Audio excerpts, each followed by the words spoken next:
During the U.S. Cavala's maiden Pacific cruise, the submarine made significant progress.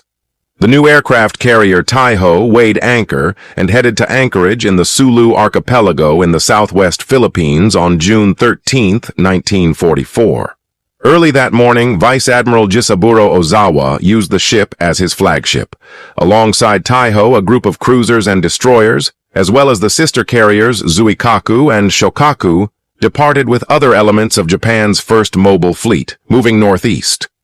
U.S. forces attacked the Pacific island of Saipan in the Marianas 2 days later on June 15th.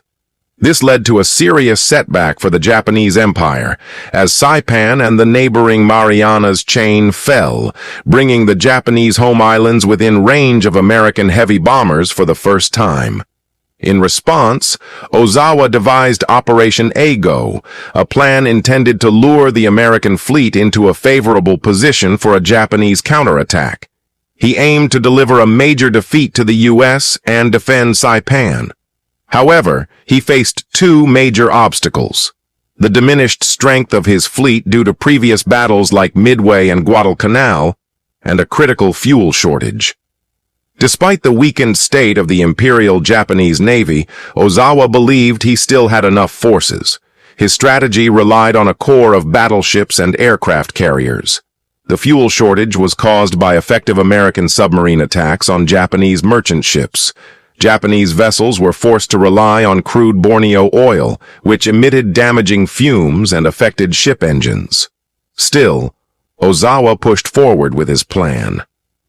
The Japanese assembled a formidable force: a large number of destroyers from the first mobile fleet, 5 battleships, 10 heavy cruisers, 2 light cruisers, and 9 aircraft carriers. Ozawa's route to the Marianas was blocked by the powerful U.S. fleet led by Admiral Raymond Spruance, who commanded 15 aircraft carriers, 7 modern battleships, and 956 carrier-based aircraft. This gave the U.S. a 2-to-1 advantage. Knowing the Japanese might try to bypass his fleet and strike the invasion force near Saipan, Spruance prepared for a decisive battle. Because of the geography, American operations in the region relied on carrier-based aircraft, which Ozawa anticipated. His plan depended on over 500 land-based aircraft from Guam, Yap, and Rota to weaken the American carriers before his fleet attacked with longer-range carrier planes. The Japanese refueled in the Philippines and headed east. The battleship force left through the Shugu Strait, while Ozawa and his carriers departed via the San Bernardino Strait. However, American submarines patrolling the Philippines spotted them and reported the movement of 2 large Japanese convoys heading toward Saipan. The resulting conflict would be known as the Battle of the Philippine Sea. 2 days earlier in Pearl Harbor, Admiral Charles A. Lockwood, commander of the U.S. submarine fleet, studied a map of the Philippine Sea. A potential Japanese response to the Saipan invasion kept American commanders on high alert. Lockwood realized that certain submarines could play a crucial role. He envisioned a square formation over the Philippine Sea, believing any Japanese surface fleet would have to pass through it. At each corner, he stationed submarines Albacore, Finback, Bang, and Stingray to patrol 30-mile areas. Later, based on new intelligence, he adjusted the pattern 100 miles south. Though Cavala wasn't part of the first patrol group, she would soon play a pivotal role. She had already been at sea for weeks. On June 4, 1944, Cavala left Midway for her first war patrol. In the late afternoon, she separated from the submarine tender Holland and carefully navigated the passage to the open ocean. 2 planes escorted her until she reached open water, then she headed west. Cavala was built by the Electric Boat Company in Groton, Connecticut, and launched by Lieutenant Commander Herman J. Kostler on February 29, 1944. She was one of 73 Gato-class submarines built during the war, with a surface displacement of 1,526 tons and a length of 311 feet. Submerged, her top speed of just over 20 knots dropped to under 9 knots.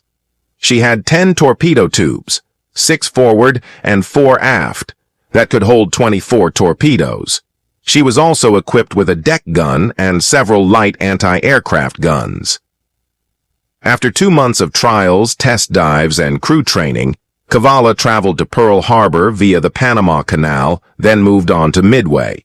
Her mission was to patrol the eastern Philippines on her first war deployment. On June 8th, she entered a 500-mile radius around Marcus Island, held by the Japanese. She spent most of the day surfaced with lookouts scanning for enemy aircraft. The next day, the crew encountered something unusual. A whale appeared to be bleeding near the stern. A slight jolt had been felt, but no propeller damage was detected. On June 14th, the weather began to worsen. Costler reported rising seas and a falling barometer. A message to Pearl Harbor noted waves breaking over the bridge and down the conning tower hatch. But there was no major damage. However, the deteriorating conditions prevented the radio operator from transmitting the report. Costler chose to ride out the storm, submerged and surfaced only around midday as the weather improved.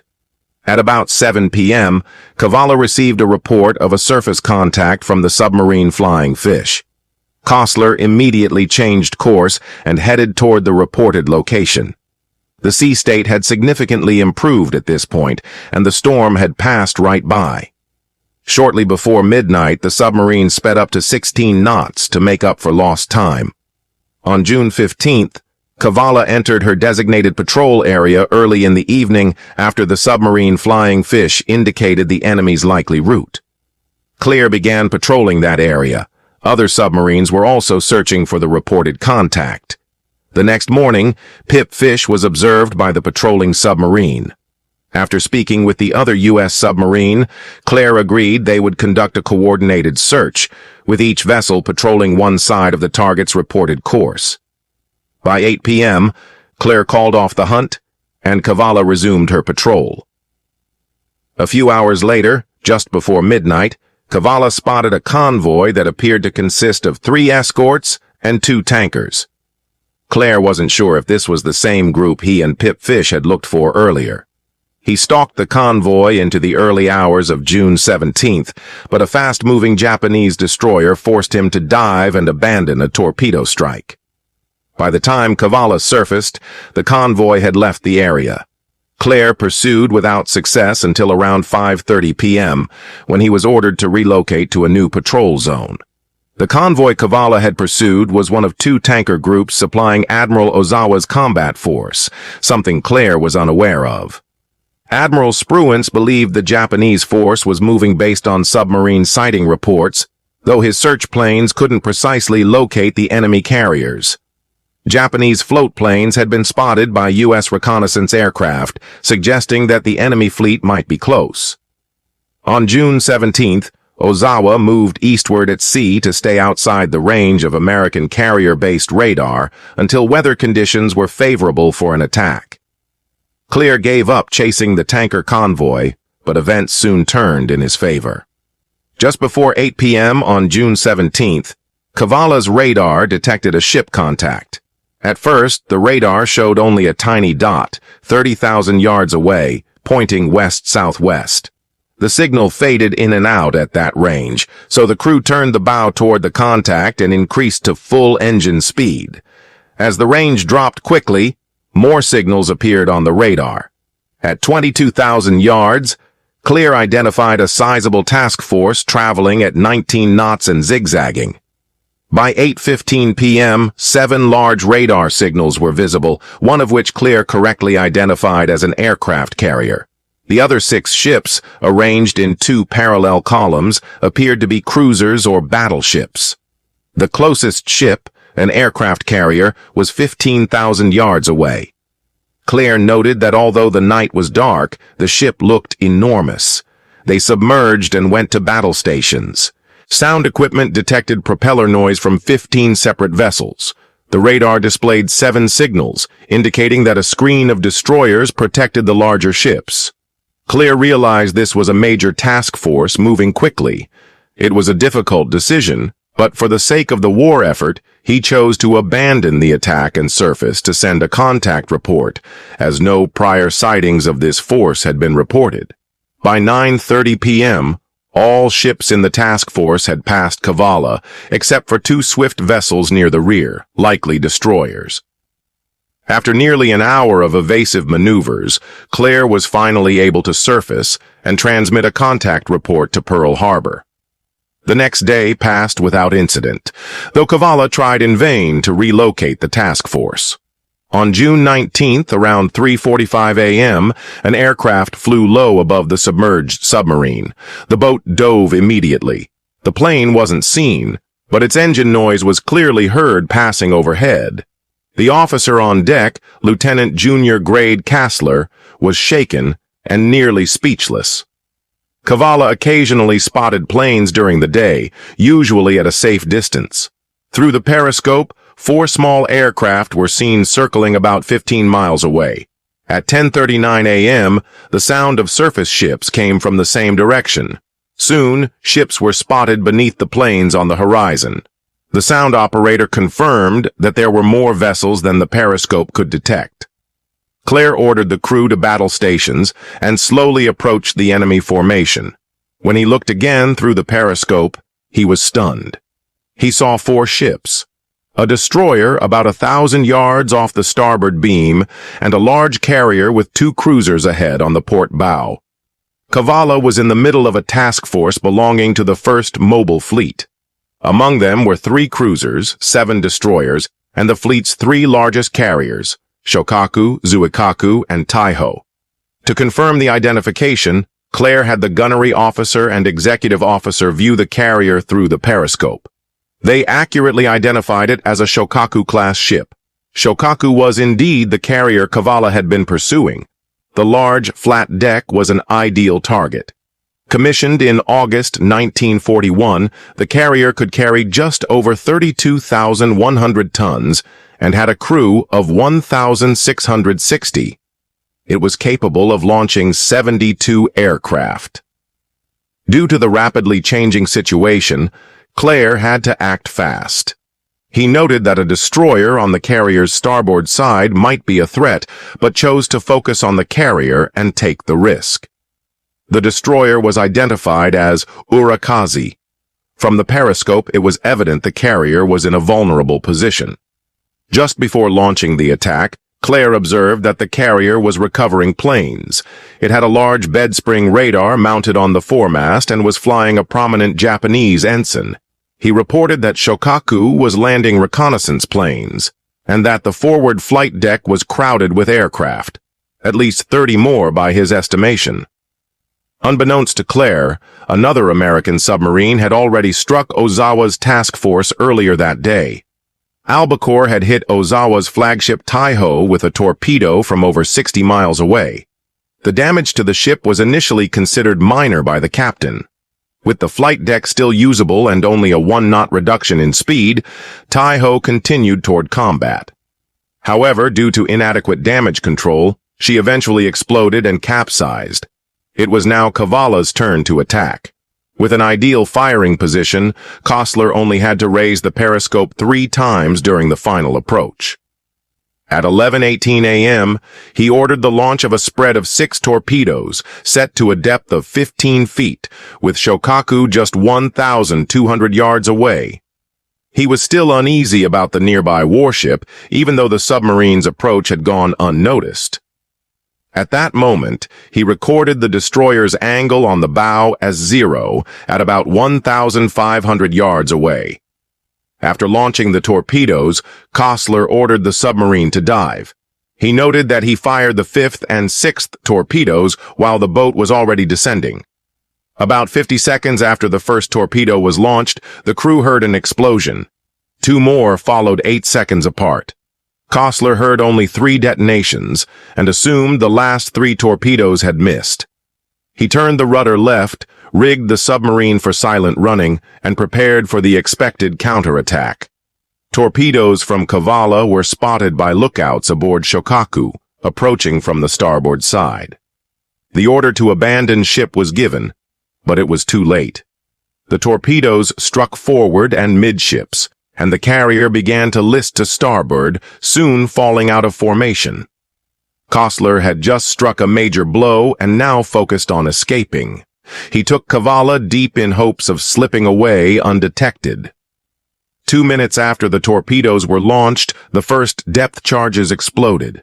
There were 2 close sets of 4 depth charges each, one exploding above and to port, the other crossing from port to starboard. At deep submergence, a destroyer passed close overhead at 11:44 a.m., with its high-speed propeller noises clearly heard throughout the submarine.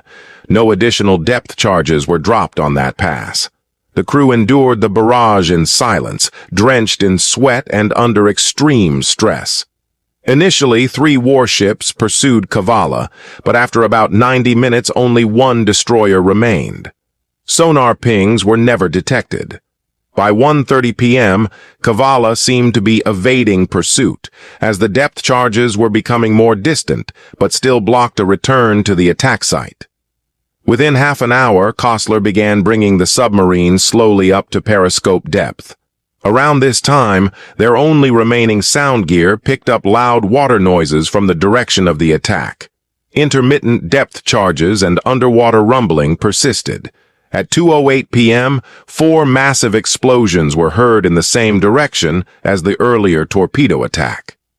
Cavala reached periscope depth 15 minutes later. These sounds were not from depth charges or bombs as they rumbled for several seconds. When Costler looked through the periscope, he saw nothing due to rain squalls that limited visibility. Over a period of 3 hours, Japanese warships had dropped 106 depth charges, 56 of which exploded close to the submarine. Once clear, Cavala surfaced and started to depart.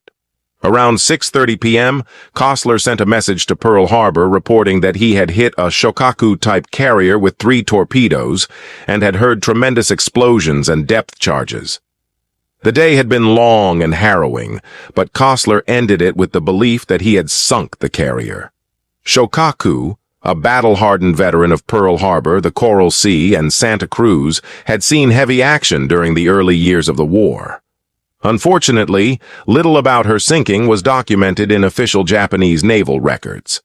While Costler reported 3 torpedo hits, some Japanese survivors claimed 4. It is widely believed that the explosions ruptured a gasoline tank, igniting a fire that was initially brought under control.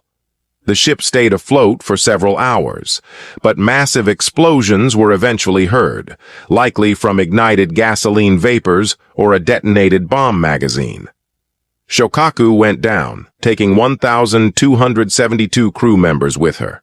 About 570 survivors were rescued by the destroyers Urakazi and Hatsuzuki and the light cruiser Yahagi.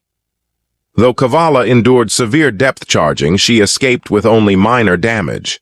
2 sound gear motors burned out, and a ventilation line flooded, but the success of sinking an aircraft carrier made the cost seem minor.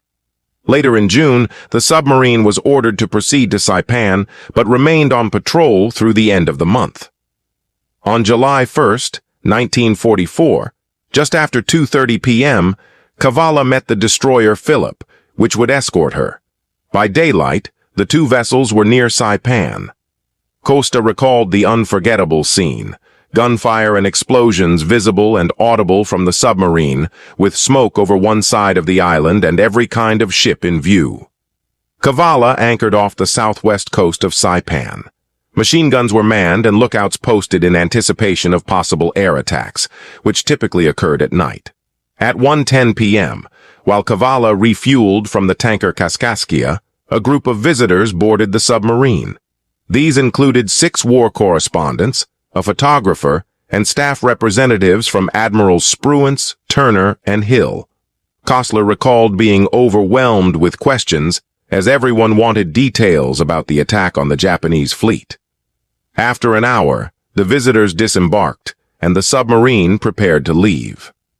Costa reflected that their stay in Saipan was one of the most memorable experiences, marked by proximity to intense marine combat on shore. Cavala arrived at Midway on August 3rd, concluding her maiden war patrol after 64 days at sea. The submarine and her crew spent the next month at Midway training and resting while the vessel was serviced. The Battle of the Philippine Sea had resulted in such a devastating defeat for the Japanese that the U.S. later dubbed the one-sided aerial engagement the Great Marianas Turkey Shoot. Japanese land-based aircraft failed to stop the American fleet. Admiral Spruance launched a major attack once he located Ozawa's force. Japan lost hundreds of planes and a third carrier, Hiyo, to submarines, in addition to Taiho and Shokaku. Many other Japanese ships also sustained damage. Cavala was later assigned to lifeguard duty off the coast of Japan in the final days of the war. On the last day of August, she entered Tokyo Bay, where she remained until Japan's official surrender on September 2, 1945. She was credited with completing 6 war patrols and sinking 4 Japanese ships, but she is best remembered for her pivotal role in sinking Shokaku during her very first war patrol.